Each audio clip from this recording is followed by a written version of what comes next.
Hi, I'm Barbara Rimkunis, and this is your Exeter History Minute. In the years following the Civil War, baseball became the national pastime.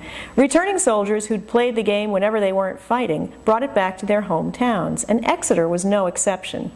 The first organized baseball team we can find here formed in the 1870s. Called the Exeter Eagles, the team played any challengers. This was strictly amateur, like most teams back then. They played without gloves, and there wasn't a lot of standardization of the game. The distance of the pitcher to the batter, for example, could vary wildly, and the pitcher was allowed to run a few steps before throwing the ball. Catchers used to let the ball bounce before catching it.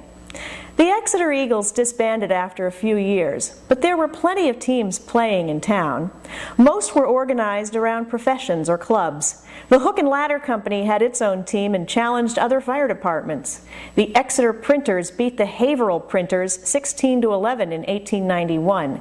This team from 1902 is the International Organization of Good Templars, a temperance organization, so no backslapping at the local saloon after their games. It was strictly lemonade. Our schools quickly formed teams. The Exeter-Andover rivalry began in 1878. Exeter High School boys played intramural baseball for years before taking on other schools in 1910. There was a New England League that formed in 1886, but New Hampshire's blue laws made play on Sundays illegal, so our participation was limited. Of course, for the loosey-goosey unorganized amateur leagues, Sunday play happened all the time, and local officials just turned a blind eye. The town had a semi-pro team, the Exeter Bears, after World War II. In 1950, the Bears went all the way to the Nationals. And by then, of course, baseball was firmly entrenched as the national sport.